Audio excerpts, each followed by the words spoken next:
One of the most common questions I got this past duck season was, how is the Girsan MC312 holding up? That's what we're about to tackle now. So if you're new to this channel, I'm all about duck hunting here, and specifically duck hunting on public land, which pretty much translates to I beat the crap out of my gear. These reviews always do well because you guys know that I'm dragging it through the mud, the snow, the rain. It's gonna get hunted hard with, and that's been no exception with this Girsan. Another thing I want you to keep in mind is that I usually average 60 to 70 hunts each season. So 2 seasons for me, 120, 130 hunts, is really more about 4 or 5 seasons for most hunters, I'd say. So keep that in mind as we go through these. Now the MC312 is a 12 gauge shotgun that is manufactured in Turkey. It's imported by EAA and sold here in the States. It's an inertia driven shotgun. It really takes after the Benelli inertia system. It's kind of a clone of that. It chambers all 3 rounds, 3.5, 3-inch, and 2 3/4. And most importantly, it does this at a phenomenal price. The black synthetic comes in right around $450, somewhere in there, and the camo version, like what I got, comes in at $500. It's kind of been marketed and dedicated as a waterfowl shotgun. They've also got a turkey version of it. Also coming in with the Beretta Benelli mobile choke system. So let's jump into what I've loved about the Girsan after 2 seasons and what I've come not to like about it. And one thing I love most about this gun is that it's inertia, and that really means 2 things for me. One, it's extremely simple.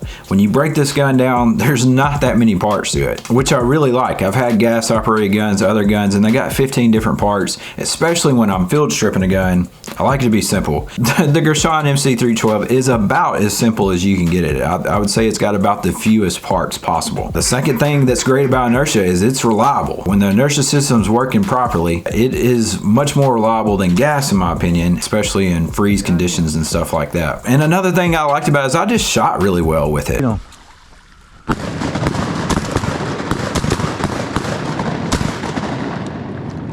It fits me, and I just seem to click with this gun. Now, I didn't shoot as good last season as I did my first season. I don't know why, really. It still overall has been a really well-fitting, well-shooting gun for me. Now, some other things I really like about this shotgun that I go into more detail on in my previous review, you can check that out. I really like the bead on this thing. It's more of a custom high-vis bead. It's machine polished all over. They really smoothed out all the sharp edges on it. And also, most of the components on the gun are really high quality. The action, the chamber, they really put quality parts in most of the shotgun. Now let's talk about some things I don't like about the gun. The charging handle. Most semi-automatics have a system to where you have to pull the action back a little bit to be able to pull the charging handle out. It's kind of like a locking system. You can't, it won't just pull out when it's all the way slammed forward. Unfortunately, with the MC312, this is not the case. So even when the chamber's locked in place, if the charging handle catches on anything, it will come out, and I did have this happen.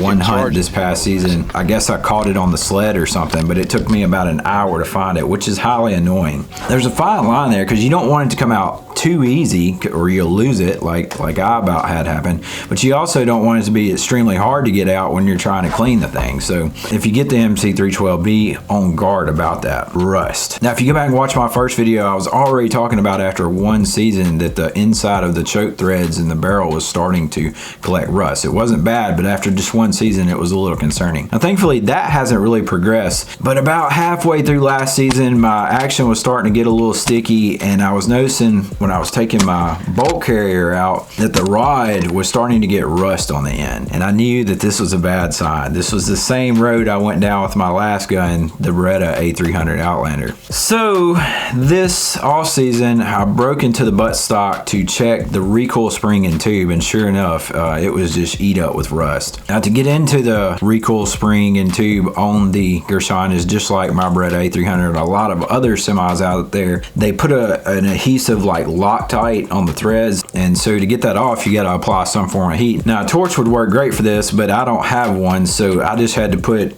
the end of it in the oven at like 450 degrees, and that did the trick. You just stick the end of it in there for, I don't know, 30 seconds to a minute, just kind of testing it. I was sure to put oven mitts on so that I didn't burn my hands, but after just sticking it in there for a short time, it loosened the adhesive off, and I was able to get the screw off. So once I got inside, just like I'd feared, rust had really started to take over. All the components had rust on it, from the nuts and washers and screws all the way down to the recoil spring and even the plunger at the end of the spring. I got all these components out, cleaned them up, and the spring was still pretty good, but unfortunately the plunger had permanent pitting on it. The components were just pitted as well, and so I was really disappointed at this. Now, did I overly neglect the MC312? Absolutely not, but I did hunt with it really hard. I drug it around miles through swamps in the sled. I'm sure it got wet. I don't ever remember dunking it or actually dropping it in the water, but there's no doubt it got hunted hard with. I didn't clean it every single day because I hunt every single day, so it's just impossible to completely baby a shotgun in those conditions. So what's my final verdict? I'm really torn on the Girsan MC312 because I love most things about it. It feels good. They put effort into it. Really, just the buttstock components is its really only weakness. So if you can guard against that, you can be a little more careful than I am, or dry it out if it does get wet immediately. I think you'll be all right with this shotgun. For the price point, I don't think it can be beat. I mean, for $500 to get a 3.5 shooting gun, if Girsan could just put higher grade components in the buttstock, this would be one of the best shotguns on the market, especially for the price. I mean, there's no doubt about that in my mind. Personally, I would still choose the MC312 over all the other budget semi-autos. However, I highly recommend going and shouldering it first, because that's the main thing. The fit is the main thing, so you need to make sure it feels good for you.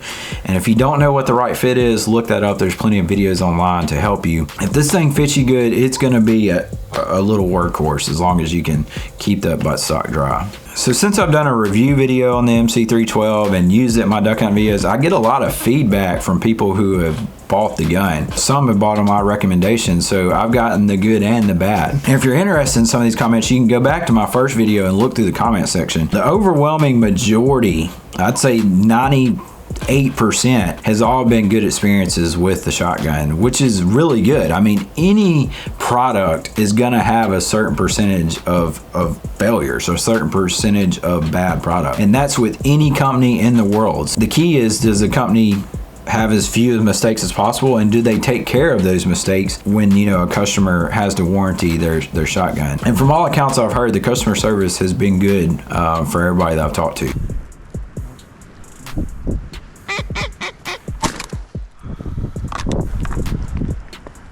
Still. Nice shot, buddy.